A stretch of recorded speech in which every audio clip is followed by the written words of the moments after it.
So ఒక రోజు ముఖ్యమంత్రి గారి దగ్గరికి వెళ్ళి, సార్ ఈ ఒక్క రోజు నాకు లీవ్ కావాలన్నా. ఎందుకు అని అడిగారు. సార్ దేవాంశ్కి నేను హామీ ఇచ్చాను, పేరెంట్ టీచర్ మీటింగ్ నేను అటెండ్ అవుతానని, సో తప్పనిసరిగా నేను వెళ్లాల్సి వస్తుందని చెప్పాను.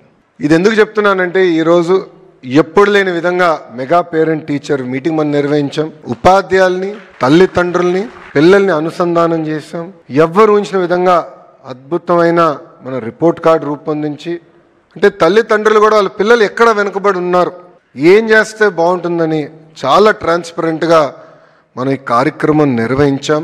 దీనివల్ల పిల్లల్లో రాబోయే రోజుల్లో బాగా చదువుతారని నేను బలంగా నమ్ముతున్నాను. నేను గతంలో కూడా చెప్పా, చాలామంది నేను విద్యాశాఖ మంత్రి అవుతున్నానని తెలిసిన వెంటనే నాకు ఫోన్ చేశారు, మెసేజ్ పెట్టారు, నీకు విద్యాశాఖ అవసరమా, ఒక ఐటీనో, ఇండస్ట్రీస్, లేదంటే ఎనర్జీ ఇలాంటి కొంచెం ఈజీ తీసుకోండి అంటే నేను ఒకటి చెప్పా, ఛాలెంజ్ అంటే నాకు చాలా ఇష్టం అని. గడిచిన సంవత్సరంలో విద్యాశాఖలో అనేక సంస్కరణలు తీసుకొచ్చాం, మీ అందరితో చర్చించి తీసుకొచ్చాం, సంఘాలతో అనేక మార్లు కూర్చున్నాం, అన్ని సమస్యలు పరిష్కరించాం అని నేను అనట్లేదు. కానీ ఎప్పుడు లేని విధంగా మీ స్వరం వినిన తర్వాతనే సంస్కరణలు తీసుకొచ్చాం.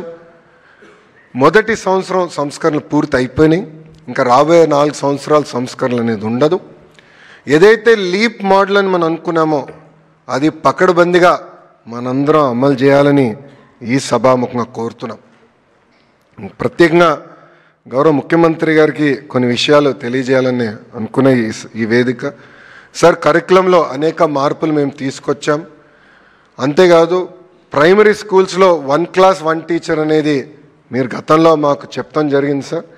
ఈరోజు మేము గర్వంగా చెప్పగలుగుతున్నాం, గతంలో 3% పాఠశాలలే 1 క్లాస్ 1 టీచర్ ఉంటే అది ఇప్పుడు దాదాపు 33%, అంటే సుమారుగా 9,600 మోడల్ ప్రైమరీ స్కూల్స్ ఏర్పాటు చేస్తాం జరిగింది. Semester wise textbooks నియమించాం.